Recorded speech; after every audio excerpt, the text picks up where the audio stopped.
আয় আল্লাহ, আমরা গুনাহগার। রব্বুল আলামিন আমাদের গুনাহ আমাদের শরীরে ভরপুর।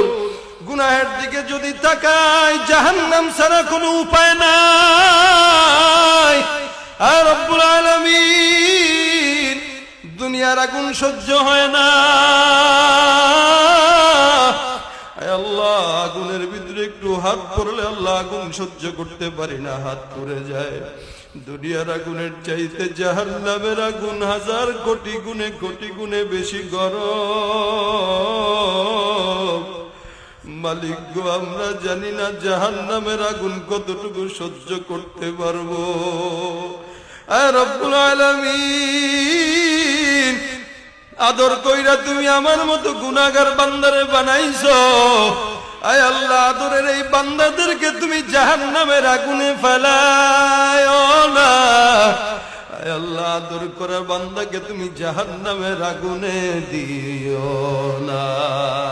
আয় রব্বুল আলামিন, যে সময়টা আমরা তোমার দরবারে হাত তুললাম, তুমি তো এই সময়টাতে আসমানে এসে ডাক দাও, আমার গুনাহগার বান্দা, তোমরা কোন গুনাহগার আছো কিনা আমার কাছে চাও।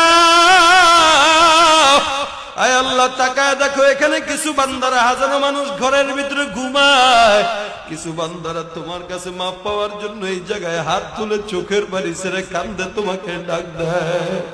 আয় রব্বুল আলামিন, তোমাকে আমরা জবান খুলে ডাক দিতে তুমি সাক্ষী থাকো। আল্লাহ, জবানটা খুইলা মোহাব্বতের দিল থেকে ডাক দিয়া বলেন, আল্লাহ ইয়া রহমান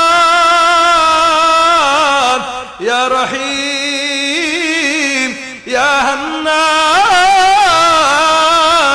ইয়া মান্নান। আয় আল্লাহ, তোমার রহমান রহিম নামের অনেক বরকত। আমাদের গুনাহ তোমার রহমান রহিম নাম থেকে আল্লাহ বেশি না। মালিক, তুমি তোমার রহমান রহিম নামের উসিলায় আমাদেরকে ক্ষমা করে দাও।